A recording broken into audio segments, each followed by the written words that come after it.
Krishna Hare Krishna Hare Hare Hare Rama Hare Rama Rama Rama Hare Hare Hare Krishna Krishna Krishna Hare Hare Hare Rama Rama Rama Hare Hare Hare Krishna Krishna Krishna Hare Hare Hare Rama Rama Rama Hare Hare Hare Krishna Krishna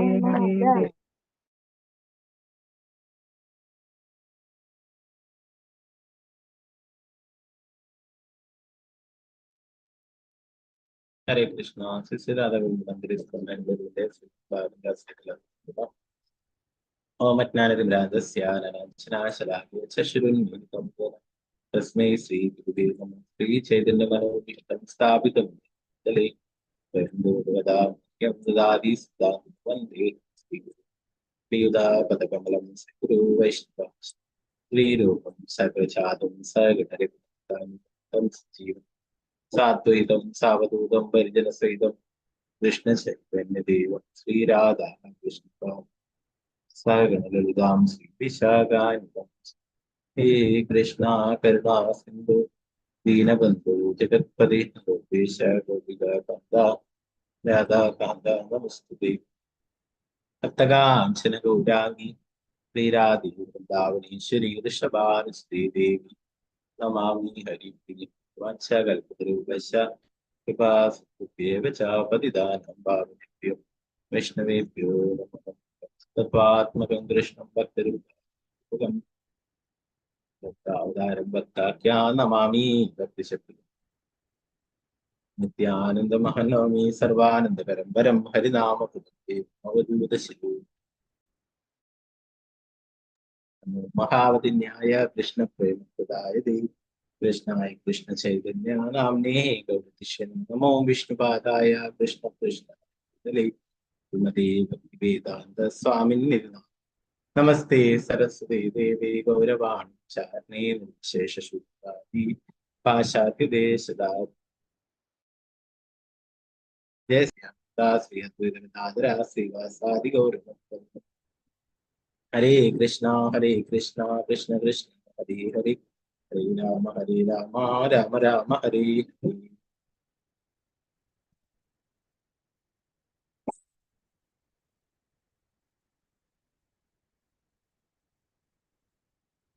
Gurave Gaurachandraya Radhikaya Tadale Krishnaya Krishna Bhaktaya Tadbhaktaya Namo Srila Prabhupada ki Jai Maharaj ki Jai Nitai Gaur Pranati Hare Krishna Adega Bandhu Matsangin Madguru Manmahadana Anishtaragamasvagya Madananda Namostude Chandraya Srimad Bhagavatam ki Jai Srimad Bhagavatam Chaturskanda 13ാം അധ്യായം ശ്ലോകം 38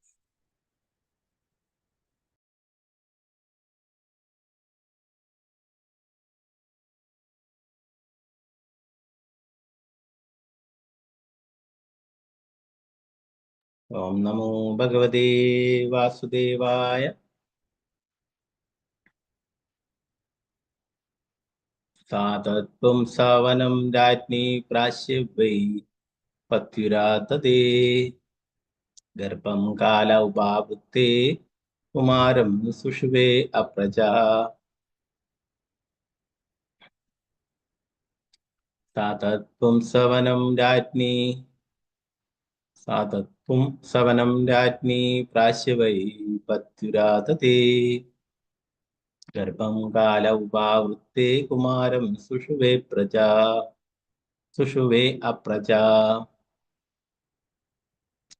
Sadatpum Savanam Ratni Prashyavai Patvirātate Garpam Kala Ubhavutte Kumaram Sushuve Apraja. Okay, നമുക്കെല്ലാം ചൊല്ലാം.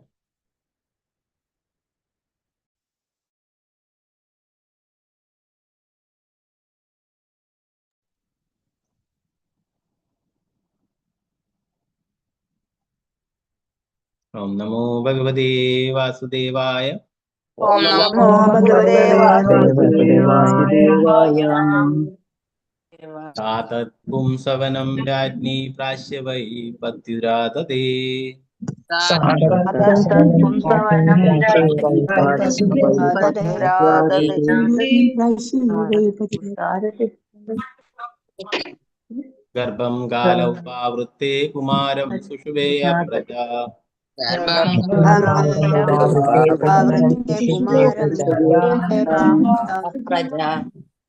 तातत् पुंसवनं राज्ञी प्राश्य वै पत्युरादते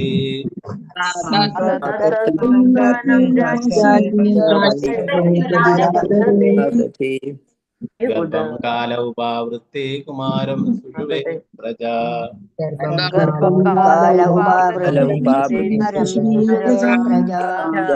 हरे कृष्ण प्रभु जी। विजयनारायण माता जी चलिए हरे कृष्ण प्रभु जी। ओम नमो भगवते वासुदेवाय सादत्पुंसवनं राज्ञी प्राशिवै प्रत्युरादते गर्भं कालम् उपावृत्ते कुमारं सुषुवे प्रजा अप्रजा। हरे कृष्ण प्रभु जी। हरे कृष्ण मालदीशा मधुदस माता जी चलिए हरे कृष्ण प्रभु जी। हरे कृष्ण ओम नमो भगवते वासुदेवाय तत्पुंसवनं राज्ञी प्राश्य वै प्रत्युराधते गर्भं काल उपावृत्ते कुमारं सुषुवे प्रजा। हरे कृष्ण प्रभु जी। हरे कृष्ण रामेंद्र प्रभु चलिए हरे कृष्ण प्रभु जी। ओम नमो भगवते वासुदेवाय सादत्पुंसवनं राज्ञे प्राश्य वै पत्युराधते गर्भं काल उपावृत्ते कुमारं सुषवे प्रजा। हरे कृष्ण प्रभु जी। हरे कृष्ण प्रभु गीताटी माता जी चलिए माता जी हरे कृष्ण हरे कृष्ण प्रभु जी। हरे कृष्ण ओम नमो भगवते वासुदेवाय सा तत्पुंसवनं राज्ञी प्राश्य वै पत्युराधते गर्भं कालमुपावृत्ते कुमारं सुषुवे प्रजा। हरे कृष्ण प्रभु जी। हरे कृष्ण माता जी ओके सिंधु माता जी चलिए हरे हरे कृष्ण कृष्ण प्रभु जी। ओम नमो भगवते वासुदेवाय सा तत्पुंसवनं राज्ञी प्राश्य वै पत्युरादते गर्भं कालमुपावृत्ते कुमारं सुषुवे प्रजा। हरे कृष्ण प्रभु जी। हरे हरे कृष्ण कृष्ण प्रभु जी। आपके निर्मला माता जी चलिए हरे हरे कृष्ण कृष्ण प्रभु जी। ओम नमो भगवते वासुदेवाय सा तत्पुंसवनं राज्ञी प्राश्य वै पत्युरादते गर्भं काल उपावृत्ते कुमारं शुशवे प्रजाः। हरे कृष्ण प्रभु जी। हरे कृष्ण पद्मकुमारी माता जी चलिए हरे कृष्ण पद्मकुमारी माता जी हरे कृष्ण माता जी हरे कृष्ण माता जी। हरे कृष्ण प्रभु जी। क्या ले हाँ प्रभु जी। കേൾക്കാം ചൊല്ലു ഹരേ കൃഷ്ണ ओ नमो भगवते वासुदेवाय सा तत्पुंसवनं राज्ञी प्राश्य वै पत्युरादते गर्भं काल उपावृत्ते कुमारं सुषुवे प्रजा। हरे कृष्ण प्रभु जी। हरे कृष्ण सीतारामन हरे कृष्ण प्रभु जी। हरे कृष्ण ओम नमो भगवते वासुदेवाय सा तत्पुंसवनं राज्ञी प्राश्य वै पत्युराधते गर्भकालम् उपावृत्ते कुमारं सुषुवे प्रजा। हरे कृष्ण प्रभु जी। हरे कृष्ण തങ്കമണി മാതാജി ചൊല്ലു हरे कृष्ण प्रभु जी। हरे कृष्ण ओम नमो भगवते वासुदेवाय सा तत्पुंसवनं राज्ञी प्राश्य वै प्रत्युरादते गर्भं काल उपावृत्ते कुमारं सुषुवे अप्रजा। हरे कृष्ण। हरे कृष्ण മാതാജി കൃഷ്ണ മാതാജി ചൊല്ലു മാതാജി हरे कृष्ण हरे कृष्ण प्रभु जी। ओम चलो नमो भगवते वासुदेवाय सा तत्पुंसवनं राज्ञी प्राश्य वै पत्युराधते गर्भं काल उपावृत्ते कुमारं सुषुवे प्रजा। हरे कृष्ण। हरे कृष्ण ഭാരതി അമ്മ മാതാജി ചൊല്ലു മാതാജി हरे कृष्ण हरे कृष्ण प्रभु जी। हरे कृष्ण ओम नमो भगवते वासुदेवाय सा तत्पुंसवनं राज्ञी प्राश्य वै प्रत्युराधते गर्भं काल उपावृत्ते कुमारं सुषुवे प्रजाः। हरे कृष्ण प्रभु जी। हरे कृष्ण। ഹരേ കൃഷ്ണ പ്രഭുജി. ഹരേ കൃഷ്ണ ചൊല്ലിക്കൊള്ളൂ. ഹരേ കൃഷ്ണ. ഓം നമോ ഭഗവതേ വാസുദേവായ. സാതത് പുംസവനം രാജ്ഞി പ്രാശ്യ വൈ പ്രത്യുരാധതേ ഗർഭം കാല ഉപാവൃത്തെ കുമാരം സുഷുവേ അപ്രജാ. ഹരേ കൃഷ്ണ പ്രഭുജി. ഹരേ കൃഷ്ണ മാതാജി. ശോഭ മാതാജി ചൊല്ലിക്കൊള്ളൂ മാതാജി. ഹരേ കൃഷ്ണ. പ്രഭുജി. ഹരേ കൃഷ്ണ ചൊല്ലി. ഓം നമോ ഭഗവതേ വാസുദേവായ. സാതത്വം സവനം രാജ്ഞി പ്രാശ്യ വൈ പ്രത്യുരാധതേ ഗർഭകാല ഉപാവൃത്തെ കുമാരം സുഷുവേ അപ്രജാ. ഹരേ കൃഷ്ണ. ഹരേ കൃഷ്ണ മാതാജി. തനു പ്രദീപ് മാതാജി ചൊല്ലിക്കൊള്ളൂ. ഹരേ കൃഷ്ണ. ഹരേ കൃഷ്ണ പ്രഭുജി. ഹരേ കൃഷ്ണ. ഓം നമോ ഭഗവതേ വാസുദേവായ. സാതത്വം സവനം രാജ്ഞി പ്രാശ്യ വൈ പത്യുരാധതേ ഗർഭം കാല ഉപാവൃത്തെ കുമാരം സുഷുവേ പ്രജാ. ഹരേ കൃഷ്ണ പ്രഭുജി. ഹരേ കൃഷ്ണ. ശാരദാജി നമ്പൂതിരി മാതാജി. ഹരേ കൃഷ്ണ മാതാജി ചൊല്ലിക്കൊള്ളൂ. ഹരേ കൃഷ്ണ പ്രഭുജി. ഹരേ കൃഷ്ണ. ഓം നമോ ഭഗവതേ വാസുദേവായ. സാതത്വം സവനം രാജ്ഞി പ്രാശ്യ വൈ പ്രത്യുരാധതേ ഗർഭം കാല ഉപാവൃത്തെ കുമാരം സുഷുവേ പ്രജാ. ഹരേ കൃഷ്ണ പ്രഭുജി. ഹരേ കൃഷ്ണ മാതാജി. ഓക്കെ. അടുത്ത് വത്സല ഷാജി മാതാജി ചൊല്ലിക്കൊള്ളൂ. ഹരേ കൃഷ്ണ. ഹരേ കൃഷ്ണ പ്രഭുജി. ചൊല്ലിക്കൊള്ളൂ. ഓം നമോ ഭഗവതേ വാസുദേവായ. സാതത് പുംസവനം രാജ്ഞി പ്രാശ്യ വൈ പത്യുരാധതേ ഗർഭം കാല ഉപാവൃത്തെ കുമാരം സുഷുവേ പ്രജാം. ഹരേ കൃഷ്ണ പ്രഭുജി. ഹരേ കൃഷ്ണ മാതാജി. ശാരദ ശുഭാസന ദേവദാസ് മാതാജി ചൊല്ലിക്കൊള്ളൂ. ഹരേ കൃഷ്ണ പ്രഭുജി. ഹരേ കൃഷ്ണ. ഓം നമോ ഭഗവതേ വാസുദേവായ. സാതത്വം സവനം രാജ്ഞി പ്രാശവേ പത്യുരാധതേ ഗർഭകാലാമുപാവൃത്തെ കുമാരം സുഷ്മിയ പ്രജ. ഹരേ കൃഷ്ണ പ്രഭുജി. ഹരേ കൃഷ്ണ. സുവർണപ്രഭ മാതാജി ചൊല്ലിക്കൊള്ളൂ. ഹരേ കൃഷ്ണ. ഹരേ കൃഷ്ണ പ്രഭുജി. ഹരേ ഓം നമോ ഭഗവതേ വാസുദേവായ. സാതത്വം സവനം രാജ്ഞി പ്രാശ്യ വൈ പത്യുരാധതേ ഗർഭം കാല ഉപാവൃത്തെ കുമാരം സുഷുവേ അപ്രജാ. ഹരേ കൃഷ്ണ പ്രഭുജി. ഹരേ കൃഷ്ണ മാതാജി. രാജി മാതാജി ചൊല്ലിക്കൊള്ളൂ. ഹരേ കൃഷ്ണ പ്രഭുജി. ഓം നമോ ഭഗവതേ വാസുദേവായ. സാതത്വം സവനം രാജ്ഞി പ്രാശ്യ വൈ പത്യുരാധതേ ഗർഭം കാല ഉപാവൃത്തെ കുമാരം സുഷുവേ അപ്രജാ. ഓക്കെ. മറ്റുള്ളവർക്ക് അടുത്ത ശ്ലോകങ്ങൾ ചൊല്ലാം. നമുക്ക് ഇതിന്റെ വിവർത്തനം നോക്കാം. സാവൾ തത് ഭക്ഷണം പുംസവനം ആൺകുട്ടിയെ ഉൽപ്പാദിപ്പിക്കുന്ന രാജ്ഞി പ്രാശ്യ ഭക്ഷിക്കുക വൈ തീർച്ചയായും പത്യുഹു ഭർത്താവിൽ നിന്നു ആതതെ ധരിച്ചു ഗർഭം കാലേ യഥാകാലം ഉപാവൃത്തെ പ്രത്യക്ഷപ്പെട്ടു കുമാരം ഒരു പുത്രൻ സുഷുവേ ജന്മം നൽകി അപ്രജ പുത്രനില്ലാത്ത. പ്രവർത്തനം ഭാവാർത്ഥം ഭക്തിവേദാന്ത സ്വാമി പ്രഭുപാദിലെ പുത്രനില്ലാതിരുന്ന രാജ്ഞി പുത്രോത്പാദന ശക്തി ഉണ്ടായിരുന്ന ആ പായസം ഭക്ഷിച്ച ശേഷം ഭർത്താവിൽ നിന്നും ഗർഭം ധരിക്കുകയും യഥാകാലം ഒരു പുത്രന് ജന്മം നൽകുകയും ചെയ്തു. ഭാവാർത്ഥം ഭക്തിവേദാന്ത സ്വാമി പ്രഭുപാദിച്ചു. 10 വിധത്തിലുള്ള പരിശുദ്ധീകരണ പ്രക്രിയകളിൽ ഒന്നാണ് പുംസവനം. ഇത് പ്രകാരം ഭാര്യയെ കുറെ പ്രസാദമോ വിഷ്ണു ഭഗവാന് സമർപ്പണം ചെയ്ത ആഹാരത്തിന്റെ അവശിഷ്ടമോ ഭക്ഷിപ്പിച്ച ശേഷം അവളുമായി ഭർത്താവ് നടത്തുന്ന ലൈംഗിക ബന്ധത്തിലൂടെ അവളൊരു കുട്ടിയെ ഗർഭം ധരിക്കുന്നു. 39ാമത്തെ ശ്ലോകം. ഓം നമോ ഭഗവതേ വാസുദേവായ.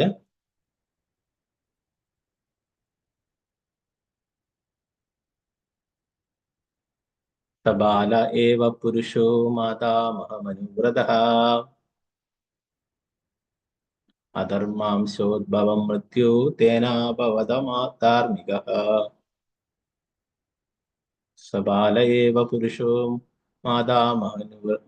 മാതാമഹമനുവ്രതഃ അധർമാംശോദ്ഭവം മൃത്യു തേനാഭവതമധാർമികഃ. ഹരേ കൃഷ്ണ. നേരത്തെ ചൊല്ലാം. ബാക്കിയുള്ള ചൊല്ലിക്കും. सुनीता जयराज माता जी चलिए। हरे कृष्णा। हरे कृष्ण प्रभु जी। हरे कृष्ण। ओम नमो भगवते वासुदेवाय। सबाल एव पुरुषो मादामहमनुव्रतः अधर्मांशोद्भवं मृत्युं तेनाभवदधार्मिकः। हरे कृष्ण प्रभु जी। हरे कृष्ण। सावित्री कृपेश्वरी देवदास माता जी चलिए। हरे कृष्ण प्रभु जी। प्रणाम प्रभु जी। हरे कृष्ण। ओम नमो भगवते वासुदेवाय। सबाल एव पुरुषो मादामहनुव्रतः अधर्मांशोद्भवं मृत्यु तेनाभवत् अधार्मिकः। हरे कृष्ण प्रभु जी। हरे कृष्ण। गीता कृष्णवाणी माता जी चलिए। हरे कृष्ण। हरे कृष्ण प्रभु जी। प्रणाम प्रभु जी। हरे ओम कृष्ण। नमो भगवते वासुदेवाय। सभालयव पुरुषो मादामहमनुवृतः अधर्मांशोद्भवं मृत्यु तेन अभवत् अधार्मिकः। हरे कृष्ण प्रभु जी। हरे कृष्ण। वत्सलाय माता जी चलिए। हरे कृष्ण। हरे कृष्णा प्रभु जी। ओम हरे नमो भगवते वासुदेवाय।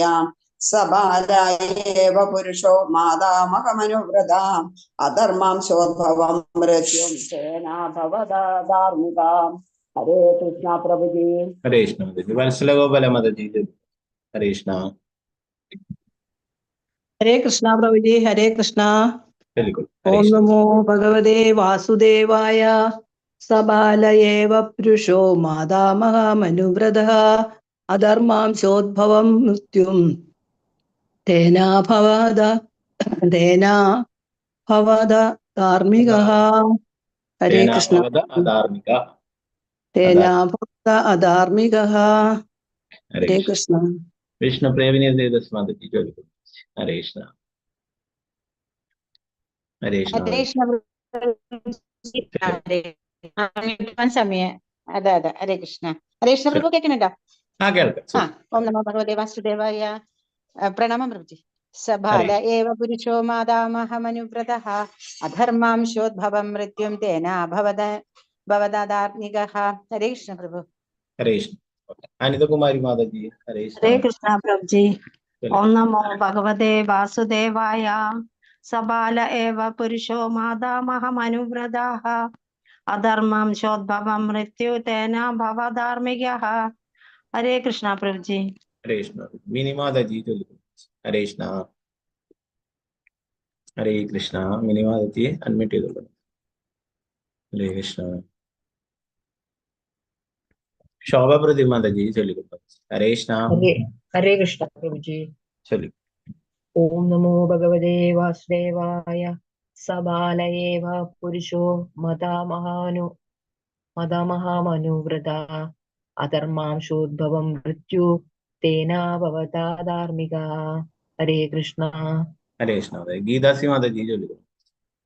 हरे कृष्ण प्रभु जी। हरे कृष्ण। ओम नमो भगवते वासुदेवाय। सबाल एव पुरुषो मातामहमनुव्रतः अधर्मांशोद्भवं मृत्युं तेना भवदधार्मिकः। हरे कृष्ण प्रभु जी। हरे कृष्ण। रमणी माता जी चलिए। हरे कृष्ण। हरे कृष्ण। ഹരേ കൃഷ്ണ പ്രഭുജി. ഹരേ കൃഷ്ണ പ്രഭുജി. चलिए हाँ हरे कृष्ण। ഓം നമോ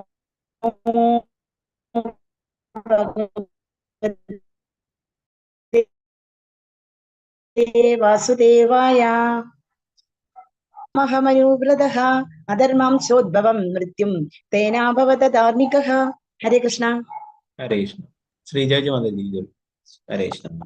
हरे कृष्णा प्रभु जी। ഹരേ ओम नमो കൃഷ്ണ പ്രഭുജി.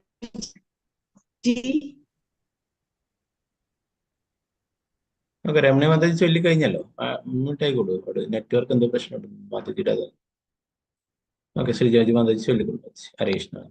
हरे कृष्ण प्रभु जी। ओम नमो भगवते वासुदेवाय। सबाल एव पुरुषो मादामहमनुव्रतः अधर्मांशोद्भवं मृत्युं तेन अभवत् अधार्मिकः। हरे कृष्ण प्रभु जी। हरे कृष्ण. अनंतर कृष्ण देवदास माताजी चलिए. हरे कृष्ण. हरे कृष्ण प्रभु जी। चलिए. हरे कृष्ण. ओम नमो भगवते वासुदेवाय। सबाल एव पुरुषो मादामहमनुव्रतः अधर्मांशोद्भवं मृत्युं तेन भवद धार्मिकः. ഹരേ കൃഷ്ണ പ്രഭുജി. ഹരേ കൃഷ്ണ. മിനി മാതാജി, ഹരേ കൃഷ്ണ. നെറ്റ്വർക്ക് ശരിയായോ? ചൊല്ലാൻ പറ്റുമോ? ഹരേ കൃഷ്ണ. മിനി കെ മാതാജി. ഓക്കെ, നെറ്റ്വർക്ക് പ്രശ്നമുണ്ടെന്ന് തോന്നുന്നു. ഓക്കെ, നമുക്ക് ഇതിന്റെ വിവർത്തനം നോക്കാം. ആ ആൺകുട്ടി ഭാഗികമായി അധാർമികതയുടെ കുലത്തിൽ നിന്നാണ് പിറന്നത്. അവന്റെ മാതാമഹൻ മൃത്യുവിന്റെ മൂർത്തിമത് രൂപമായിരുന്നു. മാതാമഹന്റെ പിൻഗാമിയായി വളർന്ന അവൻ മഹാ അധർമ്മിയായ വ്യക്തിയായി തീർന്നു. ഭാവാർത്ഥമേസി ഭക്തിവേദാന്ത സ്വാമി ശ്രീ പ്രഭുപാദ് കി ജയ്. കുട്ടിയുടെ മാതാവ് സുനീത മൃത്യുവിന്റെ പുത്രിയായിരുന്നു. പൊതുവെ പുത്രി പിതാവിന്റെയും പുത്രൻ മാതാവിന്റെയും യോഗ്യതകളാണ്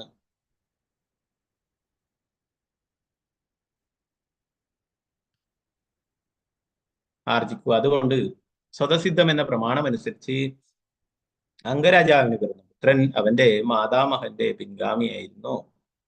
സ്മൃതിശാസ്ത്ര പ്രകാരം ഒരു കുട്ടി പൊതുവെ പിന്തുടരുന്നത് അവന്റെ മാതുലന്റെ ഭവനത്തിലെ തത്വങ്ങളാണ്. നരാനാം മാതുല കർമ്മ എന്നാൽ ഒരു കുട്ടി സ്വാഭാവികമായും പിന്തുടരുന്നത് അവന്റെ മാതൃഭവനത്തിലെ തത്വങ്ങളായിരിക്കും ആണ് അർത്ഥം. മാതാവിന്റെ കുടുംബം അഴിമതികളും പാപങ്ങളും നിറഞ്ഞതാണെങ്കിൽ കുട്ടി നല്ലവനായ പിതാവിന് ജനിച്ചവനാണെങ്കിൽ പോലും അവൻ മാതൃകുടുംബത്തിന്റെ ഇരയായി തീരും. വൈദിക സംസ്കാരം അനുസരിച്ച് അതുകൊണ്ട് വിവാഹത്തിന് മുമ്പ് പെൺകുട്ടിയുടെയും ആൺകുട്ടിയുടെയും കുടുംബ പശ്ചാത്തലം കണക്കിലെടുക്കാറുണ്ട്. ജ്യോതിശാസ്ത്ര നിർണയപ്രകാരം പൂർണ്ണമായ പൊരുത്തമുണ്ടെങ്കിൽ വിവാഹം നടക്കും. ഏതെങ്കിലും വിധത്തിൽ അതിൽ തെറ്റ് സംഭവിച്ചാൽ കുടുംബജീവിതം നിരാശപൂർണമായി തീരും.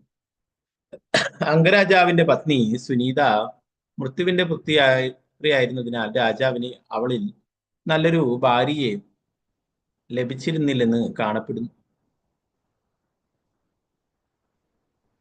ചില സമയങ്ങളിൽ ഭഗവാൻ അദ്ദേഹത്തിന്റെ ഭക്തന് തികച്ചും നിർഭാഗ്യവതിയായ ഭാര്യയെ ക്രമീകരിച്ചു കൊടുക്കാറുണ്ട്. വിവാഹാനന്തരം കുടുംബപരമായ പരിസ്ഥിതികളാൽ ഭക്തൻ ഭാര്യയോടും കുടുംബത്തോടും വിരക്തനായി ഭക്തിയുത ജീവിതത്തിൽ പുരോഗതി നേടാനാണിത്. അംഗരാജാവ് പുണ്യവാനായ ഭക്തനായിരുന്നെങ്കിലും പരമദിവ്യോത്തമ പുരുഷനായ ഭഗവാന്റെ ക്രമീകരണത്താൽ അവന് സുനീതയെ പോലൊരു നിർഭാഗ്യയായ ഭാര്യയെ വേരനെ പോലൊരു ദുഷ്പുത്രനെയുമാണ് ലഭിച്ചത്. പക്ഷെ അതിന്റെ ഫലമായി അവന് കുടുംബജീവിതത്തിന്റെ കുരുക്കുകളിൽ നിന്നും പൂർണ്ണമായും മോചിതനാകാനും ഭവനം ഉപേക്ഷിച്ച് ഭഗവാനിലേക്ക് മടങ്ങിപ്പോകാനും സാധിച്ചു. ചില പ്രഭുപാദ് കി ജയ്.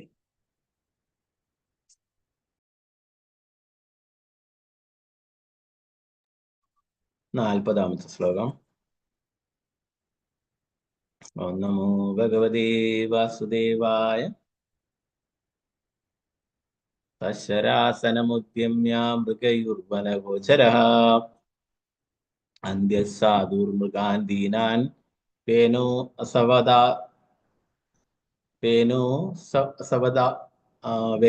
അസാവിത്യ രൗഞ്ചനഃ സശരാസനമുദ്യമ്യ മൃഗയുർവനഗോചരഃ അന്ധ്യസാധുർമൃഗാന്തീനാൻ വേനോ അസാവിത്യ രൗഞ്ചനഃ.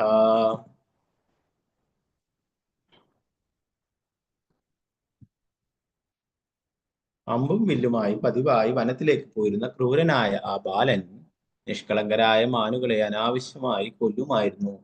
ജനങ്ങൾ അവനെ കണ്ടാലുടൻ അതാ ക്രൂരനായ വേനൻ വരുന്നു, ഇതാ ക്രൂരനായ വേനൻ വരുന്നു എന്ന് വിളിച്ചു കൂവി കരയുമായിരുന്നു.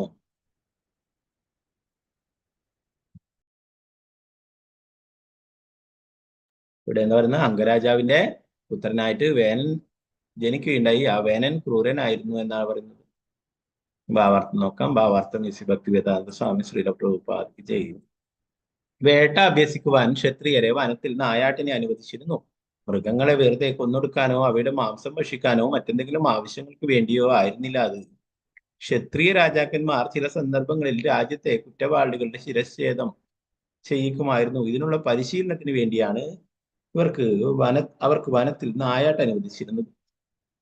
പരിസരവാസികളൊക്കെ അവന്റെ സാന്നിധ്യം വല്ലാതെ ഭയപ്പെടുകയും അവനെ കണ്ടാലുടൻ ദാ വേനൻ വന്നു എന്ന് നിലവിളിക്കുകയും ചെയ്യുമായിരുന്നു. അങ്ങനെ ജീവിതാരംഭം മുതലേ ജനങ്ങൾക്ക് ഭയങ്കരനായിരുന്നു അവൻ. 41ാമത്തെ ശ്ലോകം. നമോ ഭഗവതേ വാസുദേവായ. ക്രീഡേ ക്രീഡതോ ബാലാൻ വയസ്യാനതിദാരുണഃ പ്രസഹ്യാനിരനുക്രോശഃ പശുമാരമമാരയ.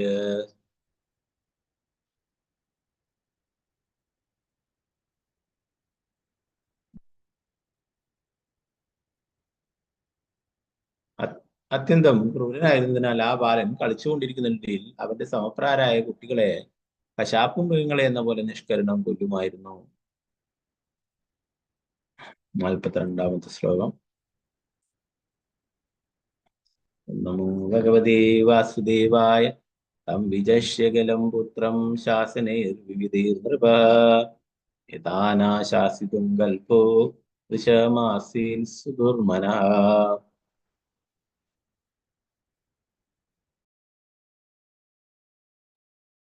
പുത്രൻ വേനന്റെ നിഷ്ഠൂരവും കാരുണ്യഹീനവുമായ സ്വഭാവം കണ്ട അംഗരാജാവ് അവനെ ദോഷമുക്തനാക്കാൻ പല വിധത്തിലും ശിക്ഷിച്ചെങ്കിലും അതുകൊണ്ടൊന്നും അവനെ മാന്യതയുടെ പാതയിലേക്ക് കൊണ്ടുവരാൻ കഴിഞ്ഞില്ല. അതിനാൽ രാജാവ് വളരെ ദുഃഖിതനായി. 43ാമത്തെ ശ്ലോകം. ഓം നമോ ഭഗവതേ വാസുദേവായ. പ്രായേണാഭ്യർച്ചിതോ ദേവോ യ പ്രജാ ഗൃഹമേദിനഃ കഥപത്യാവൃതം ദുഃഖം യേന വിദന്തി ദുർഭരം.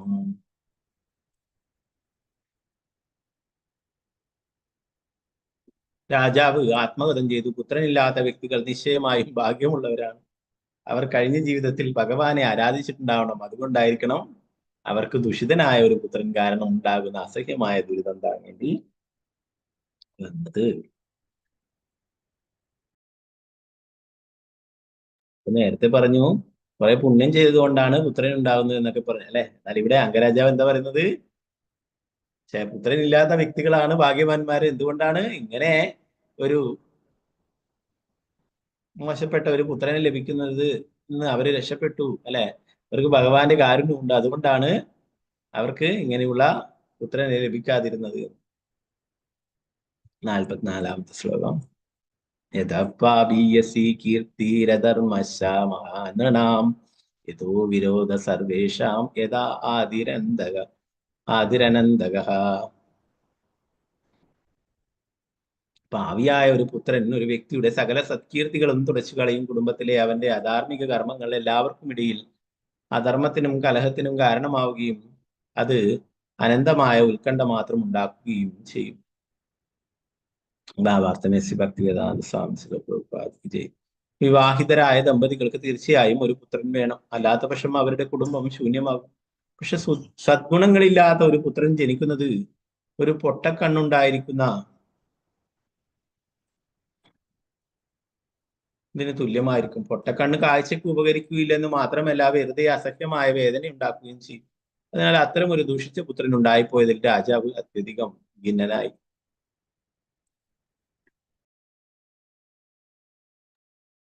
45ാമത്തെ ശ്ലോകം. ഓം നമോ ഭഗവതേ വാസുദേവായ. ഹസ്തം പ്രജാപദേശം വൈ മോഹബന്ധനമാത്മനഃ പണ്ഡിതോ ബഹുമാന്യേത യദർത്ഥ ക്ലേശതാഗൃഹ. ദാക്ഷിണ്യവും ബുദ്ധിയുമുള്ള ആരാണ് അത്തരം ഒരു വിലകെട്ട പുത്രനെ കാക്ഷിക്കുക? ദിവസത്തേക്ക് വീട് ദുഃഖപൂർണമാക്കുന്ന പുത്രൻ മായയുടെ ബന്ധനമല്ലാതെ മറ്റെന്താണ്? 46ാമത്തെ ശ്ലോകം. ഓം നമോ ഭഗവതേ വാസുദേവായ.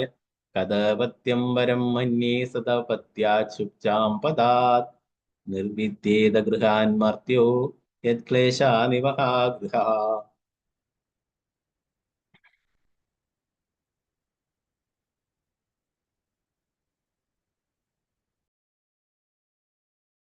പിന്നീട് രാജാവ് ഇപ്രകാരം വിചാരിച്ചു, ഒരു ചീത്തപുത്രൻ നല്ല പുത്രനേക്കാൾ ശ്രേഷ്ഠനാണ്.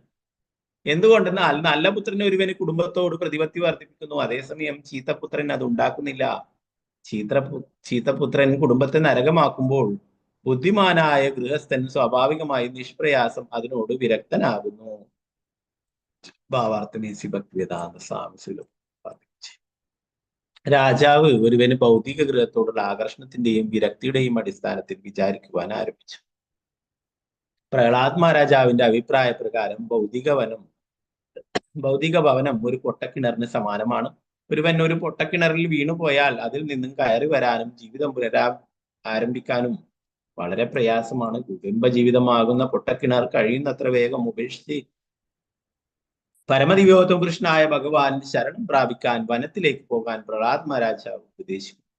വാനപ്രസ്ഥത്തിനും തുടർന്ന് സന്യാസത്തിനും വേണ്ടിയുള്ള ഈ വീട് ഉപേക്ഷിക്കലും വനം പുലിക്കലും വൈദിക സംസ്കാരം അനുസരിച്ച് നിർബന്ധമാണ്. പക്ഷെ ജനങ്ങൾ അവരുടെ വീടുകളോട് അങ്ങേയറ്റം ആകർഷണമുള്ളവരും മരണത്തിന്റെ മുമ്പിൽ എത്തിക്കഴിഞ്ഞാൽ പോലും കുടുംബജീവിതത്തിൽ നിന്നും വിരമിക്കുവാൻ ഇഷ്ടപ്പെടാത്തവരുമാണ്. അതിനാൽ വിരക്തിയെ ബന്ധപ്പെടുത്തി ചിന്തിച്ച അംഗരാജാവ് തന്റെ ശീതപുത്രനെ കുടുംബജീവിതത്തിൽ നിന്നുള്ള തന്റെ വിരക്തിക്ക് നല്ലൊരു പ്രചോദനമായി സ്വീകരിച്ചു. അതുകൊണ്ട് വീടിനോട് വിരക്തനാകാൻ തന്നെ സഹായിക്കുകയായിരുന്ന ദുഷിച്ച പുത്രൻ രാജാവ് സുഹൃത്തായി പരിഗണിച്ചു. ഭൗതിക ജീവിതത്തോടുള്ള ആസക്തികളിൽ നിന്ന് എങ്ങനെ വിരക്തനാകാൻ കഴിയുമെന്ന് ഒരുവൻ ആത്യന്തികമായി പഠിക്കണം. ആയതിനാൽ ഒരു ചീത്തപുത്രൻ അവന്റെ ദുസ്വഭാവത്താൽ വീട്ടിൽ നിന്ന് അകന്നു പോകാൻ ഗൃഹസ്ഥനെ നിർബന്ധിതനാക്കുമ്പോൾ അതൊരു അനുഗ്രഹമായിരിക്കും.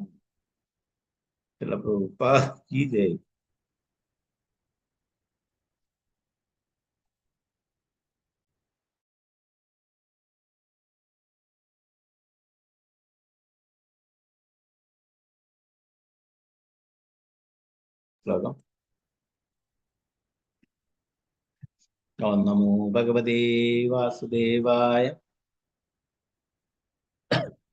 ഏവം സ നിർവിണ്ണമനാഗ്നവോ ഗൃഹ നിശീതൗക്തായ മഹോദയോദയാത് അലബ്ധ നിദ്രോനുപലക്ഷിതോ നൃപിർ ഹിത്വാഗതോ വേന സുവം പ്രസുപ്താം. അപ്രകാരം ചിന്താകുലനായ അംഗരാജാവിന് രാത്രിയിൽ ഉറങ്ങാൻ കഴിഞ്ഞില്ല. അവൻ കുടുംബജീവിതത്തിൽ തീരെ താല്പര്യമില്ലാത്തവനായി തീർന്നു. ഒരു രാത്രിയുടെ കനത്ത ഇരുട്ടിൽ കിടക്കിയിൽ നിന്ന് എഴുന്നേറ്റ അവൻ ഗാഠനിദ്രയിലായിരുന്ന വേനന്റെ മാതാവിനെ അവന്റെ ഭാര്യയെ ഉപേക്ഷിച്ചു. മഹാ ഐശ്വര്യങ്ങൾ ഉണ്ടായിരുന്ന തന്റെ രാജ്യവും ഭവനവും സർവവും പരിത്യജിച്ച് അവൻ ആരുടെയും ദൃഷ്ടിയിൽപ്പെടാതെ കനത്ത ഇരുട്ടിലൂടെ നിശബ്ദനായി വനം ലക്ഷ്യമാക്കി നീങ്ങി. ഭാവാർത്ഥങ്ങൾ ശ്രീ ഭക്തിവേദാന്ത സ്വാമി പ്രഭുപാദിച്ചു. ഈ ശ്ലോകത്തിലെ മഹോദയേതയ എന്ന വാക്ക് സൂചിപ്പിക്കുന്നത് ഒരുവന് മഹാത്മാക്കളുടെ അനുഗ്രഹത്താൽ ഭൗതികമായ ഐശ്വര്യം ലഭിക്കുന്നു എന്നാണ്. പക്ഷെ ഒരുവൻ ഭൗതിക സമ്പത്തിനോടുള്ള ആസക്തി ഉപേക്ഷിക്കുമ്പോൾ അത് മഹാത്മാക്കളുടെ അതിലും വലിയ അനുഗ്രഹമായി പരിഗണിക്കപ്പെടും. ഐശ്വര്യസമൃദ്ധമായ രാജ്യവും യുവതിയും വിശ്വസ്തയുമായ ഭാര്യയെയും പരിത്യജിക്കുക എന്നത് രാജാവിനെ സംബന്ധിച്ച് നിസ്സാര കാര്യമായിരുന്നില്ല. എല്ലാ ആസക്തികളും ഉപേക്ഷിക്കുവാനും ആരും കാണാതെ വനത്തിലേക്ക് പോകുവാനും അവന് കഴിഞ്ഞത് പരമദിവ്യോത്തമ കൃഷ്ണനായ ഭഗവാന്റെ മഹാനുഗ്രഹത്താലായിരുന്നു. തീർച്ചയാണ്. പ്രകാരം നിരവധി മഹാത്മാക്കൾ രാവിന്റെ കനത്ത ഇരുട്ടിലൂടെ കുടുംബത്തെയും ഭാര്യയെയും സമ്പത്തുകളെല്ലാം ഉപേക്ഷിച്ച് വനത്തിലേക്ക് പോയ ധാരാളം സംഭവങ്ങളും പ്രഭുപാദിക്കുകയും ചെയ്യും.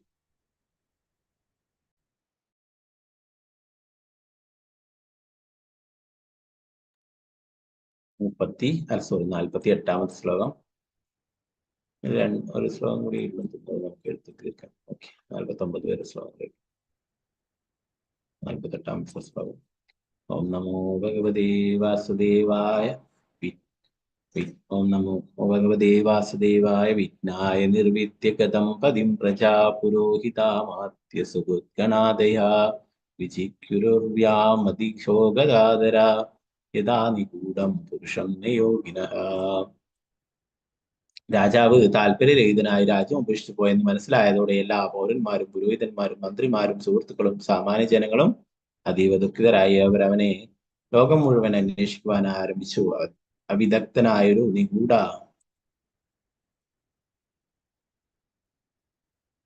യോഗി അവന്റെ ഉള്ളിൽ തന്നെയുള്ള പരമാത്മാവിനെ അന്വേഷിക്കുന്നത് പോലെ.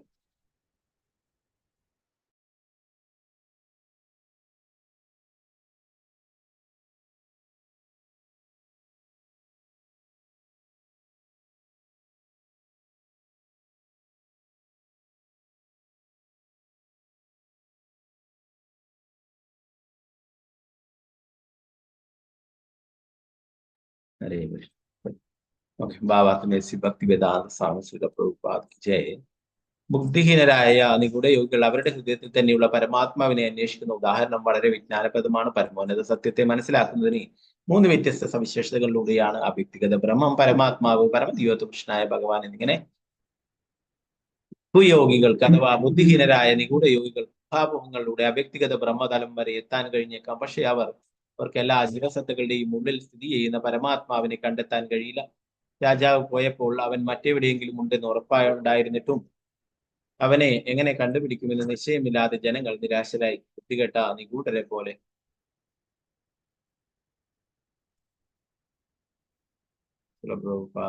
ജയ്. 49ാമത്തെ അവസാനത്തെ ശ്ലോകം. ഭഗവതി വാസുദേവായ അലക്ഷ്യന്ത പദവീം പ്രജാപതിർ അത്യോദമാ പ്രത്യുപസുത്യതേ പുരീം ഋഷീം സമേതാൻ അഭിവന്ദ്യ ശാസ്ത്രവോ നവേദയൻ പൗരവവർത്തോ വിപ്ലവം.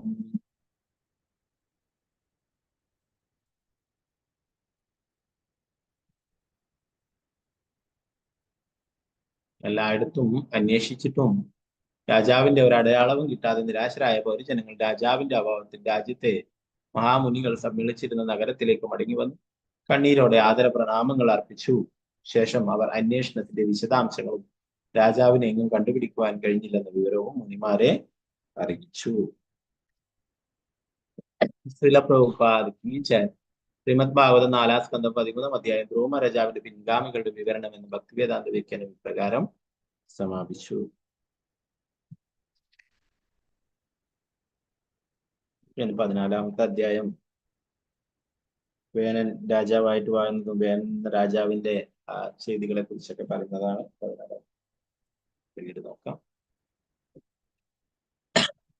നാരായണ നമസ്കൃത്യ നരം ചൈവ നരോത്തമം ദേവീം സരസ്വതി വ്യാസം തതോ ജയമുദ്രേ നഷ്ടപ്രായേഷ ഭദ്രേഷു നിത്യം ഭാഗവത സേവയാ ഭക്തി ഉത്തമ ശ്ലോകേ ഭക്തിർഭവതി നൈഷ്ഠികേ മുക്തം കരോതി വാചാലം പങ്കും ദർഗയതി ഗിരിം യത്കൃപാദമഹം വന്ദേ ശ്രീഗുരു ദീനധാരിണം പരമാനന്ദമാധവം ശ്രീ ചൈതന്യേശ്വരം. നമോ വിഷ്ണുപാദായ കൃഷ്ണപൃഷ്ഠായ ഭൂതലേ ശ്രീമതേ ഭക്തിവേദാന്ത സ്വാമിന്നിധി നാമേ.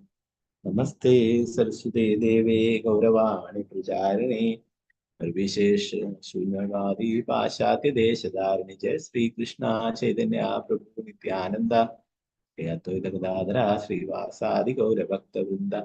ഹരേ കൃഷ്ണ കൃഷ്ണ കൃഷ്ണ ഹരേ ഹരേ ഹരേ രാമ രാമ രാമ ഹരേ ഹരേ. ഗുരുവേ ഗൗരസുത്രായ രാധികായ താരേ കൃഷ്ണായ കൃഷ്ണഭക്തായ ദത്തായ നമഃ. ശ്രീ പ്രഭുപാദേ ഗുരുമരായ ഗുരുബ്രഹ്മ ഹരേ കൃഷ്ണ. നമ്മളിവിടെ കണ്ടു നേരത്തെ അംഗരാജാവിന് അല്ലെ പാൽപായസം ഒക്കെ ആ യജ്ഞത്തിൽ നിന്നും ലഭിക്കുകയുണ്ടായി. അത് ഭാര്യക്ക് കൊടുക്കുകയുണ്ടായി അല്ലെ. ഭാര്യയുമായിട്ടുള്ള ആ ബന്ധത്തിലൊരു കുട്ടി ഉണ്ടാവുകയും ചെയ്തു അല്ലെ. നേരത്തെയുള്ള അതിൽ ഭാവാർത്ഥത്തിൽ പ്രഭുപാദർ പറയുന്നു, ഇങ്ങനെ ഒരു കുട്ടി ഉണ്ടായതും കുട്ടി എന്നാല് നിർഭാഗ്യവശാല് മോശം കുട്ടിയാണ് അല്ലെ, അധർമ്മിയായിട്ടുള്ള പുത്രനാണ് ഉണ്ടായിട്ടുള്ളത്. പ്രഭുപാദർ പറയുന്നു അതും ഭഗവാന്റെ കാരുണ്യമാണ്. എന്തുകൊണ്ടാണ്? ഭൗതിക ലോകത്തോടുള്ള അവന്റെ വിരക്തി വർദ്ധിക്കുന്ന രാജ്ഞിയിലൂടെ ക്രൂരനായ ഒരു പുത്രനെ ജനിപ്പിക്കുവാൻ രാജാവ് വീട് ഉപേക്ഷിച്ചു പോകാൻ ആ പുത്രൻ കാരണക്കാരം ആക്കാനുമായിരുന്നു പരമദിവ്യത്വ പുരുഷൻ ഭഗവാന്റെ സംവിധാനം.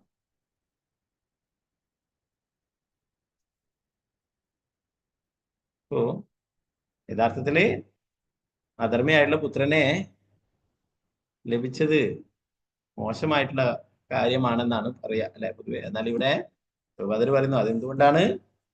അങ്ങനെ ഒരു പുത്രനുള്ളത് കൊണ്ട് അംഗരാജാവിന് കൊട്ടാരവും എല്ലാം കുടുംബത്തെയൊക്കെ ഉപേക്ഷിച്ചിട്ട് വനത്തിലേക്ക് പോകാനായിട്ട് സാധിച്ചു, ഭഗവത് സേവനം ചെയ്യാനായിട്ട് സാധിച്ചു അല്ലെ.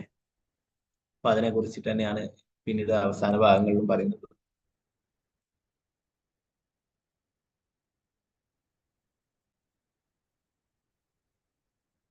ഇവിടെ പറഞ്ഞ ആ ആൺകുട്ടി ഭാഗികമായി അധാർമ്മികതയുടെ കുലത്തിൽ നിന്ന് പിറന്നതാണ്. അവന്റെ മാതാമഹൻ പൃഥ്വിന്റെ മൂർത്തിമത് രൂപമായിരുന്നു. മാതാമഹന്റെ പിൻഗാമിയായി വളർന്നു വന്ന അവൻ മഹാ അധർമ്മിയായ വ്യക്തിയായി തീർന്നു.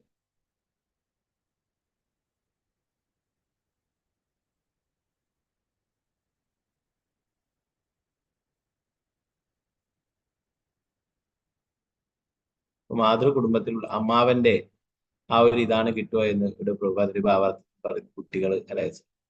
പഴയ കാലങ്ങളിലൊക്കെ ഒരു സ്ത്രീ പ്രസവിച്ചു കഴിഞ്ഞാൽ അവളുടെ വീട്ടിലാണ് കുറെ കാലം ഉണ്ടാവുക അല്ലെ. അവളുടെ അമ്മയും സഹോദരന്റെയും അവരുടെയൊക്കെ ഒരു മേൽനോട്ടത്തിലാണ് കുട്ടി വളരുകയൊക്കെ ചെയ്യും അല്ലെ. അവരാണ് കുട്ടിയെ വളർത്തിക്കുന്നത് അല്ലെ. ഇന്ന് സാധാരണ പോലെ തന്നെ അല്ലെ. ഇന്ന് അങ്ങനെ ചെറിയ ചെറിയ കുടുംബങ്ങളായതുകൊണ്ട് തന്നെ ചിലരൊക്കെ അവിടെ തന്നെ കുട്ടി വളരും അല്ലെ. അച്ഛനും അമ്മയുടെ കുട്ടിയൊക്കെ ആയിട്ട്. ഇവിടെ പറയുന്ന ആ മാതാവിന്റെ കുടുംബത്തിന്റെ അതാണ് ആ ഒരു സ്വഭാവമാണ് കിട്ടിയിട്ടുള്ളത് എന്ന് പ്രഭുപാദർ പറയുന്നത്. അപ്പൊ അതുകൊണ്ട് പിതാവ് നല്ലതായെന്ന് പറഞ്ഞിട്ട് കാര്യമില്ല എന്ന് ഇവിടെ പറയുന്നു. അംഗരാജാവിന്റെ പത്നി സുനീത മൃത്യുവിന്റെ പുത്രിയായിരുന്ന രാജാവിനെ അവളെ നല്ലൊരു കുട്ടിയെ ലഭിച്ചിരുന്ന് കാണപ്പെടുന്നു. ചില സമയങ്ങളിൽ ഭഗവാൻ അദ്ദേഹത്തിന്റെ ഭക്തന് തികച്ചും നിർഭാഗ്യവതിയായ ഭാര്യയെ ക്രമീകരിച്ചു കൊടുക്കാറുണ്ട്. വിവാഹാനന്തരം കുടുംബപരമായ ബന്ധങ്ങളാൽ ഭക്തൻ ഭാര്യയോടും കുടുംബത്തോടും വിരക്തനായി ഭക്ത ജീവിതത്തിൽ പുരോഗതി നേടാനാണിത്. ഭാവാർത്ഥത്തിൽ ശ്രീലപ്രഭുപാദർ പറഞ്ഞിരിക്കുന്നു. ശ്രീലപ്രഭുപാദരുടെ ജീവിതത്തിലും അങ്ങനെ ഒരു ഭാര്യ ഉണ്ടായത് കൊണ്ടാണ് നമുക്കൊക്കെ ശ്രീലപ്രഭുപാദരെ ലഭിച്ചിട്ടുള്ളത്. അപ്പോ പ്രഭുപാദരുടെ ശിഷ്യന്മാരൊക്കെ പറയും പ്രഭുപാദരെക്കാളും കാരുണ്യം പ്രഭുപാദരുടെ ഭാര്യയാണ്. അതുകൊണ്ടാണ് പ്രഭുപാദരെ 5-6 വർഷങ്ങളായിട്ട് എഴുതി ഉണ്ടാക്കിയിരുന്ന ശ്രീമദ് ഭാഗവതത്തിന്റെ ആ പകർപ്പൊക്കെ ഒരു ചായപ്പൊടി വാങ്ങിക്കാൻ തേയില കച്ചവടക്കാരന്റെ കയ്യിൽ അതൊക്കെ കൊടുത്തിട്ട് അന്ന് അങ്ങനെ കൈമാറ്റ സമ്പ്രദായം ഉള്ളത്. അതുകൊണ്ട് എന്തെങ്കിലും കൊടുത്തിട്ട് പകരം എന്തെങ്കിലും വസ്തുക്കൾ വാങ്ങുന്നത്. അപ്പോ കുറെ പേപ്പറൊക്കെ കൊടുത്തിട്ട് പ്രഭുപാദന്റെ ഭാര്യയ്ക്ക് എന്താണ് ഇത് വേസ്റ്റ് പേപ്പറാണ്. അപ്പോ പ്രഭുപാദരത്തിൽ പകലും ഇരുന്നിട്ട് എഴുതിയിട്ടുള്ളതാണ്. ഇങ്ങനെ ഉറക്കമഴിച്ചൊക്കെ എഴുതിയിട്ടുള്ളതാണ് ഇതൊക്കെ. അതൊക്കെ എടുത്തിട്ട് കൊടുത്തിട്ട് അത് തൂക്കി വിറ്റിട്ട് എന്താണ് ചായപ്പൊടിയൊക്കെ വാങ്ങിച്ചു. പ്രഭുപാദർ ചോദിക്കണ്ടായി എനിക്ക് ഞാൻ വേണോ ചായ വേണോ എന്ന് എനിക്ക് തീരുമാനിക്കാം. പ്രഭുപാദന്റെ ഭാര്യ തമാശ രൂപത്തിൽ പറഞ്ഞു അങ്ങേ കൊണ്ട് എന്താണ് എനിക്ക് കാര്യം, എനിക്ക് ചായ മതി എന്ന് പറഞ്ഞു. അപ്പൊ അതൊരു ഒരു ചെറിയൊരു സംഭവമായിട്ട് പറഞ്ഞു. എന്നാൽ അതല്ല പ്രഭുപാദരുടെ ഗുരു ഭക്തി സിദ്ധാന്ത സരസ്വതി ഠാക്കൂർ പ്രഭുപാദ് മഹാരാജ് അദ്ദേഹത്തിന് എപ്പോഴും സ്വപ്നത്തിൽ വന്നിട്ട് വിളിക്കുമായിരുന്നു വൃന്ദാവനത്തിലേക്ക് വരാനും ഞാൻ നൽകിയിട്ടുള്ള നിർദ്ദേശങ്ങളൊക്കെ വേഗം തന്നെ പൂർത്തീകരിക്കാനും ഒക്കെ ആയിട്ട്. അപ്പൊ ഇതൊരു നിമിത്തമായി അപ്പോ പ്രഭുപാദരുടെ ശിഷ്യന്മാർ പറയും പ്രഭുപാദരെക്കാളും കാരുണ്യം പ്രഭുപാദരുടെ ഭാര്യയാണെന്ന്. എന്താണ് അന്ന് പ്രഭുപാദന്റെ ഭാര്യ എനിക്ക് ചായ വേണ്ട നിങ്ങൾ മതി എന്ന് പറഞ്ഞിട്ട് പ്രഭുപാദരെ അവിടെ തന്നെ ഉണ്ടാവും കുടുംബത്തിൽ തന്നെ. അപ്പോ പ്രഭുപാദരെ ഭാര്യയെ കൊണ്ട് അങ്ങനെ പറയിച്ചതും അതും ഭഗവാന്റെ കാരുണ്യമാണെന്ന് പറയും. എനിക്ക് നിങ്ങളെ വേണ്ട ചായ മതി. അതിനുശേഷം പ്രഭുപാദർ പിന്നീട് അവിടുന്ന് വീടൊക്കെ ഉപേക്ഷിച്ചിട്ട് വൃന്ദാവനത്തിലേക്കൊക്കെ പോകും.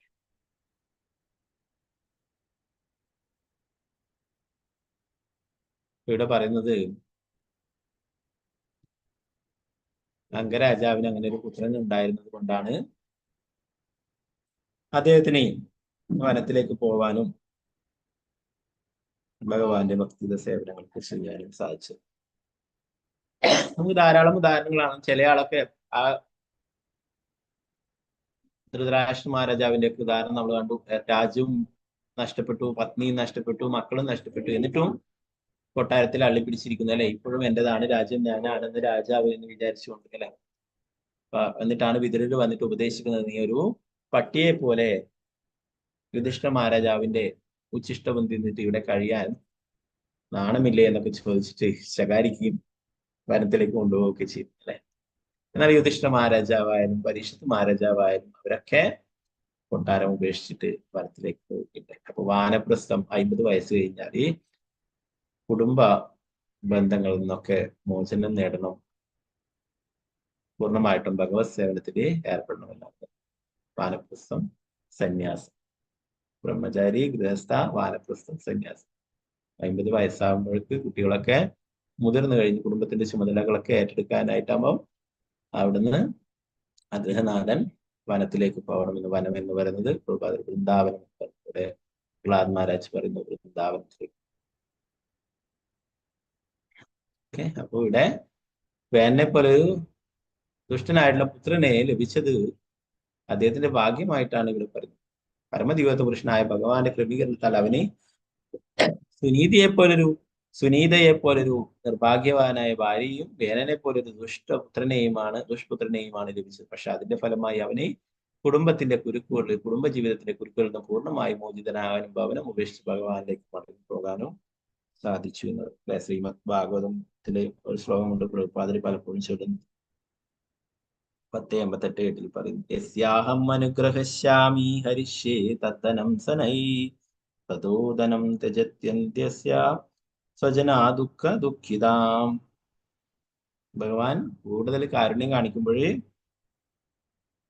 ആണ് ഒരുവന്റെ ധനമൊക്കെ ഇല്ലാതായിത്തീരുന്നത്, അതുപോലെ ബന്ധങ്ങളൊക്കെ അകന്നു പോകുന്നതൊക്കെ, കുടുംബ ബന്ധങ്ങളൊക്കെ തകരുന്നത്, അങ്ങനെ ആൾക്കാരൊക്കെ ബന്ധുക്കളായിരുന്നവർക്കൊക്കെ ശത്രുത തോന്നുന്നതും ഇതൊക്കെ എന്താണ്?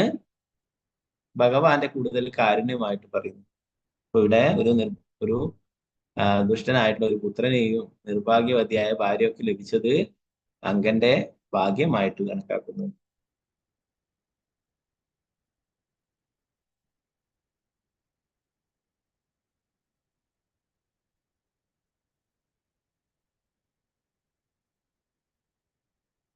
അപ്പൊ ചെറിയ കുട്ടിയായിരിക്കുമ്പോൾ തന്നെ വേനൻ കാട്ടിലേക്ക് പോയിട്ട് മാനുകളെയൊക്കെ കൊല്ലുമായിരുന്നു എന്ന് പറഞ്ഞു. അമ്പും വില്ലുമായി പതിവായി വനത്തിലേക്ക് പോയിരുന്ന ക്രൂരനായ ബാലൻ നിഷ്കളങ്കരായ മാനുകളെ അനാവശ്യമായി കൊല്ലുമായിരുന്നു. ജനങ്ങൾ അവനെ കണ്ടാലുടൻ അതാ ക്രൂരനായ വേനൻ വരുന്നു എന്ന് വിളിച്ച് പോയി കരയുമായിരുന്നു എന്ന് പറഞ്ഞു. അതുപോലെ തന്നെ കുട്ടികളെയും കൊല്ലും എന്ന് പറഞ്ഞു. ഒരുമിച്ച് കളിക്കുന്ന കുട്ടികളെ പോലും വധിച്ചിരുന്നു എന്ന് പറഞ്ഞു.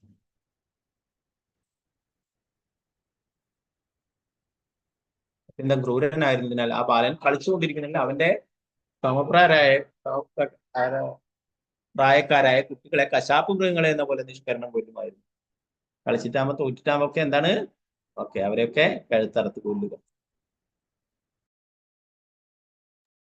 കുട്ടിയായിരിക്കുമ്പോൾ തന്നെ ഇത്രയും ദുഷ്ചെയ്തികളൊക്കെ ചെയ്തിരുന്നു എന്ന് പറയുന്നു. പുത്രൻ വേനന്റെ നിഷ്ഠൂരവും കാരുണ്യഹീനവുമായ സ്വഭാവം കണ്ട അംഗരാജാവ് അവനെ ദോഷമുക്തനാക്കാൻ പല വിധത്തിലും ശിക്ഷിച്ചെങ്കിലും അതുകൊണ്ടൊന്നും അവനെ മാന്യതയുടെ പാതയിലേക്ക് കൊണ്ടുവരാൻ കഴിഞ്ഞില്ല. രാജാവ് വളരെ ദുഃഖിതനായി. എത്ര ശിക്ഷിച്ചിട്ടും അതുകൊണ്ടൊന്നും കാര്യം ഉണ്ടായില്ല എന്ന് പറയുന്നു. രാജാവ് ആത്മകഥം ചെയ്തു, പുത്രനില്ലാത്ത വ്യക്തികൾ നിശ്ചയമാകും ഭാഗ്യമുള്ളവരാണ്. അവർ കഴിഞ്ഞ ജീവിതത്തിൽ ഭഗവാനെ ആരാധിച്ചിട്ടുണ്ടാവും. അതുകൊണ്ടായിരിക്കും ദുഷിതനായ ഒരു പുത്രൻ കാരണം ഉണ്ടാകുന്ന അസഹ്യമായ ദുരിതം താങ്ങേണ്ടി വരാത്തത് എന്ന് പറഞ്ഞു.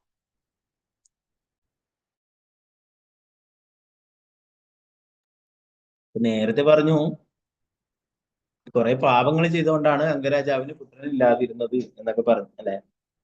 അപ്പൊ അതുകൊണ്ടാണ് യാഗമൊക്കെ നടത്തി അതിൽ നിന്ന് പുത്രൻ ലഭിച്ചത്. പായസം ലഭിക്കുകയും അത് കഴിക്കുകയും അവൾ ഗർഭിണിയാവുകയൊക്കെ ചെയ്തു അല്ലെ. അപ്പൊ ഇവിടെ ഇപ്പം എന്താ പറയുന്നത്, അങ്കൻ പറയുന്നു ഈ വേനന്റെ ദുഷ്ചെയ്തികളൊക്കെ കണ്ടിട്ട് പുത്രനില്ലാത്തവർ എത്ര ഭാഗ്യവാന്മാരാണ്. അവര് കഴിഞ്ഞ ജന്മം ഭഗവാനെ കുറെ ആരാധിച്ചിട്ടുണ്ടാണ്. അതുകൊണ്ടാണ് ഇങ്ങനെ ദുഷ്ടന്മാരായിട്ടുള്ള പുത്രൻ കാരണം ഉണ്ടാകുന്ന അസഹ്യമായ ദുരിതം താങ്ങേണ്ടി വരാതെ. അല്ലെ, ചില ആൾക്കാരൊക്കെ കൂടുതൽ വികൃതികളൊക്കെ കളിക്കുന്ന കുട്ടികളൊക്കെ പറയുന്ന എങ്ങനെയാണപ്പോ നീ ഇങ്ങനെ ആയതെന്ന് എന്നൊക്കെ പറഞ്ഞിട്ട് പറയും, എനിക്ക് പുത്രനായിട്ട് വന്നിട്ടുള്ളത് എന്നൊക്കെ പറഞ്ഞിട്ട് വഴക്ക് പറയുന്നൊക്കെ കേൾക്കാൻ ചില ആൾക്കാരൊക്കെ.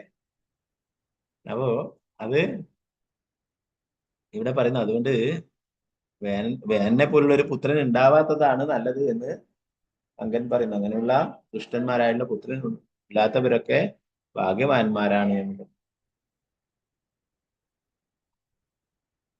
ഇതൊക്കെ എന്താണ്? ഭഗവാന്റെ അറേഞ്ച്മെന്റ്സ് ആണെന്ന് പറയുന്നു. ഇങ്ങനെയുള്ള കുടുംബ ജീവിതത്തോട് അറ്റാച്ച്മെന്റ് കൂടുതൽ ഉണ്ടാവാതിരിക്കാൻ വേണ്ടിയിട്ടാണ് ഇങ്ങനെയുള്ള ദുഷ്ടനായിട്ടുള്ള പുത്രനെ ഭഗവാൻ നൽകിയിരിക്കുന്നതെന്ന് പറയും. പാപിയായ ഒരു പുത്രൻ ഒരു വ്യക്തിയുടെ സകല സത്കീർത്തികളും തുടച്ചുകളി കുടുംബത്തിലെ അവന്റെ അധാർമിക കർമ്മങ്ങൾ എല്ലാവർക്കും ഇന്ത്യയിൽ അധർമ്മത്തിനും കലഹത്തിനും കാരണമാവുകയും അത് അനന്തമായ ഉത്കണ്ഠ മാത്രം ഉണ്ടാക്കുകയും ചെയ്യുന്നു എന്ന് പ്രഭുപാദർ ഭാഗത്ത് പറയുന്നു. വിവാഹിതരായ ദമ്പതികൾ തീർച്ചയായും പുത്രൻ വേണം, അല്ലാത്ത പക്ഷം അവരുടെ കുടുംബം ശൂന്യമാവും. പക്ഷെ ഒരു സദ്ഗുണങ്ങളില്ലാത്ത പുത്രൻ ജനിക്കുന്നത് ഒരു പൊട്ടക്കണ്ണുണ്ടായിരിക്കുന്നത് പോലെയാണ്. പൊട്ടക്കണ്ണുണ്ടായിട്ട് കാഴ്ച കാണാനായിട്ടൊന്നും പറ്റില്ല അല്ലെ, അതിന്റെ വേദനയും ഉണ്ടാവും എന്ന് പറഞ്ഞു. അതുപോലെ ദുഷ്ടൊരു പുത്രൻ ഉണ്ടായതിൽ രാജാവ് അത്യധികം വിഷമത്തിലായിരുന്നു.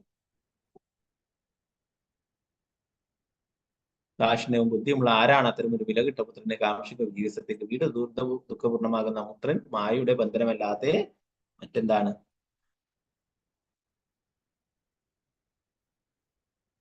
പിന്നീട് രാജാവ് ഇപ്രകാരം ചിന്തിച്ചു, ചീത്തപുത്രൻ നല്ല പുത്രനേക്കാൾ ശ്രേഷ്ഠനാണ്. എന്തുകൊണ്ടെന്നാൽ നല്ല പുത്രന് ഒരുവനെ കുടുംബത്തിനോട് പ്രതിപത്തി വർദ്ധിക്കുന്നു, അതേസമയം ചീത്തപുത്രൻ അതുണ്ടാക്കുന്നില്ല. ചീത്തപുത്രൻ കുടുംബത്തെ നരകമാക്കുമ്പോൾ ബുദ്ധിമാനായ ഗൃഹസ്ഥൻ സ്വാഭാവികമായി നിഷ്പ്രയാസം അതിനോട് വിരക്തനാകുന്നു. എന്താണ് ഇപ്പൊ ചിന്തിക്കുന്നത്? മഹാരാജാവ് ചിന്തിക്കുന്നു, നല്ല പുത്രൻ ഉണ്ടായി കഴിഞ്ഞാൽ അതിനെ ലാളിച്ച് അതിന്റെ കൂടെയായിട്ട് കുടുംബ ബന്ധത്തിൽ ഇങ്ങനെ വിട്ടിട്ട് മായയുടെ കെണിയിൽ പെട്ടുപോകും. എന്നാൽ ഒരു ചീത്തപുത്രൻ ഉണ്ടായത് കൊണ്ട് തന്നെ എനിക്ക് ആ കുടുംബ ബന്ധത്തിൽ നിന്നൊക്കെ മോചിതനാകാനായിട്ട് സാധിക്കുകയുണ്ടായി എന്ന് പറയും. ചീത്തപുത്രൻ കുടുംബത്തെ നരകമാക്കുമ്പോൾ ബുദ്ധിമാനായ ഗൃഹസ്ഥൻ സ്വാഭാവികമായി നിഷ്പ്രയാസം അതിനോട് വിരക്തനാകും.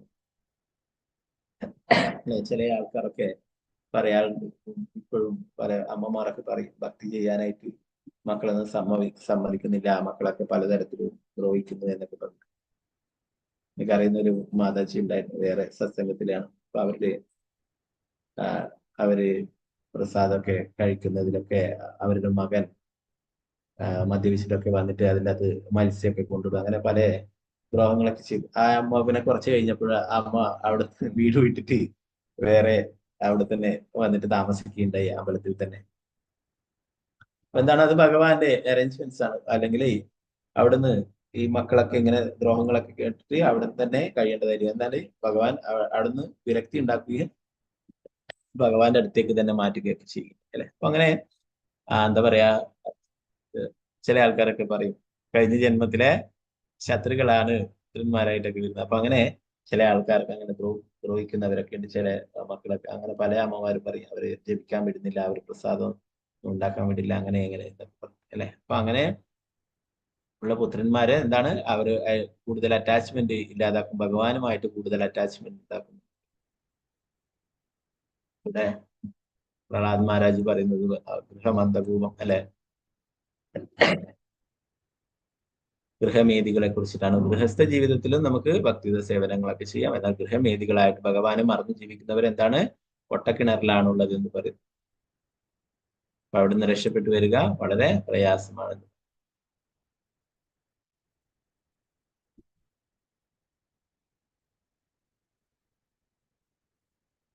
പ്രഹ്ലാദ് മഹാരാജ് പറയുന്നു 50 വയസ്സിന് ശേഷം വനത്തിലേക്ക് പോകാൻ വാനപ്രസ്ഥം.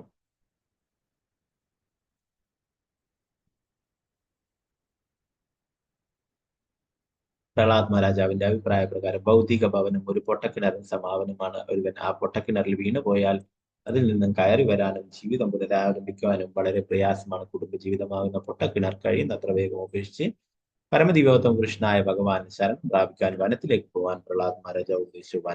വാനപ്രസ്ഥ സന്യാസത്തിനു വേണ്ടിയുള്ള ഈ വീട് ഉപേക്ഷിക്കലും വനം കോഴികളും വൈദിക സംസ്കാരം അനുസരിച്ച് നിർബന്ധമാണ്. പക്ഷെ ജനങ്ങൾ അവരുടെ വീടുകളോട് അങ്ങേയറ്റം ആകർഷണമുള്ളവരും മരണത്തിന് മുമ്പിൽ എത്തിക്കഴിഞ്ഞാൽ പോലും കുടുംബജീവിതത്തിന് വിരമിക്കാൻ ഇഷ്ടപ്പെടാത്തവർ. അതിനാൽ വിരക്തിയെ ബന്ധപ്പെടുത്തി ചിന്തിച്ച അംഗരാജാവ് തന്റെ ചീത്തപുത്രനെ കുടുംബജീവിതത്തിൽ നിന്നുള്ള തന്റെ വിരക്തിക്ക് നല്ലൊരു പ്രചോദനമായി സ്വീകരിച്ചു. അതുകൊണ്ട് വീടിനോട് വിരക്തനാകാൻ തന്നെ സഹായിക്കുകയായിരുന്നു ദുഷിതപുത്രൻ രാജാവ് സുഹൃത്തായി പരിഗണിച്ചു.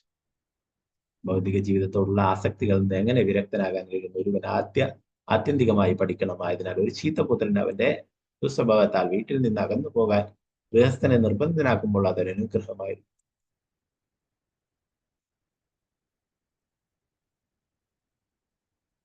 അപ്രകാരം ചിന്താകുലനായ അംഗരാജാവിന് രാത്രിയിൽ ഉറങ്ങാൻ കഴിഞ്ഞില്ല. കുടുംബജീവിതത്തിലെ താല്പര്യമില്ലാത്തവനായി തീർന്നു. ഒരു രാത്രിയുടെ കനത്തിൽ കിഴക്കിൽ നിന്നെഴുത്താവും ഗാഠനിദ്രയിലായിരുന്നു വേനന്റെ മാതാവിനെ ഉപേക്ഷിച്ചു. മഹാഐശ്വര്യങ്ങൾ ഉണ്ടായിരുന്ന രാജ്യവും ഭവനവും സർവ്വവും പരിത്യജിച്ച് അവൻ ആരുടെയും ദൃഷ്ടിയിൽപ്പെടാതെ കനത്തീരിട്ടിലൂടെ ശബ്ദനായിട്ട് വനം ലക്ഷ്യമായിട്ട് നീങ്ങിയത്. രാത്രിയിലെ ആരും കാണാതെ അവിടെ നിന്നും രക്ഷപ്പെട്ട് വനത്തിലേക്ക് പോവുകയുണ്ടായെന്ന് പറഞ്ഞു.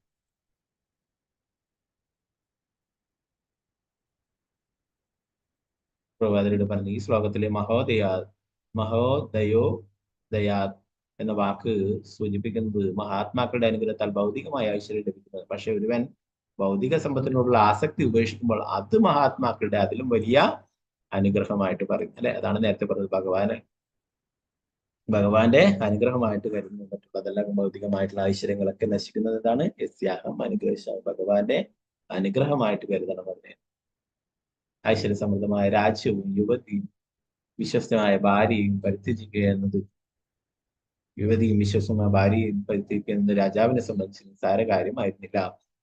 എല്ലാ ആസക്തികളും ഉപേക്ഷിക്കുവാനും ആരും കാണാതെ വനത്തിൽ പോകുവാനും അവന് കഴിഞ്ഞത് പരമദിവ്യോത്തമൃഷ്ണനായ ഭഗവാന്റെ മഹാ അനുഗ്രഹത്താലായിരുന്നു എന്നത് തീർച്ചയാണ്. പ്രകാരം നിരവധി മഹാത്മാക്കൾ രാവിന്റെ കരത്തിലൂടെ കുടുംബത്തെയും ഭാര്യയും സമ്പത്തുകളെല്ലാം ഉപേക്ഷിച്ച് വനത്തിലേക്ക് പോയ ധാരാളം സംഭവങ്ങളുണ്ട്.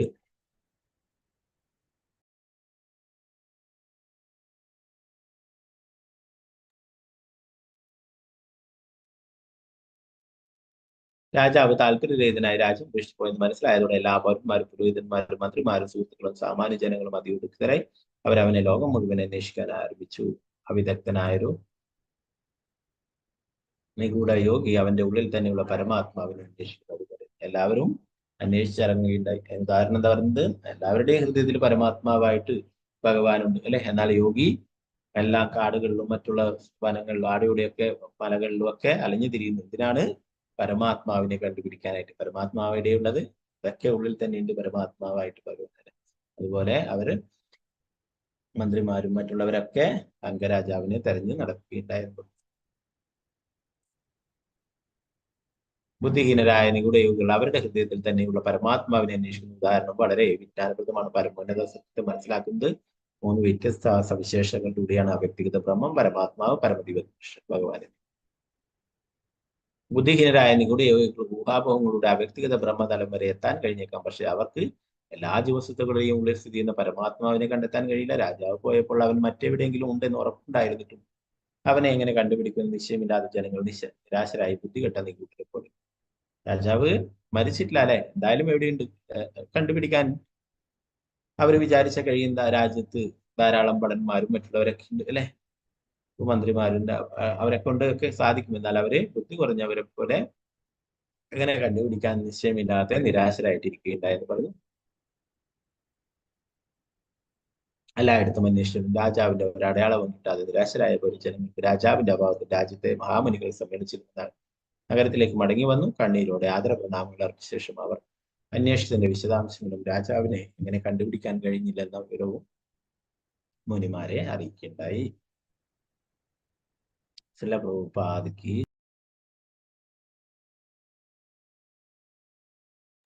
അപ്പൊ അടുത്ത അധ്യായം വേനന്റെ കൂടുതൽ ഡീറ്റെയിൽസ് ആണ്. വേനന്റെ കഥകളെ കുറിച്ച് പറയുന്നത്, അവന്റെ ദുഷ്ചെയ്തികളെ കുറിച്ചൊക്കെ. അത് നമുക്ക് നോക്കാം അല്ലെ. അത് കഴിഞ്ഞിട്ട് പിന്നീട് ഋതു മഹാരാജാവായിട്ട് ഭഗവാൻ തന്നെ അവതരിക്കുന്നുണ്ട്. സ്വതന്ത്രായ ശ്രീമദ് ഭാഗവതം ശ്രീല പ്രഭുപാദിക്ക് ജയ മഹാരാജ്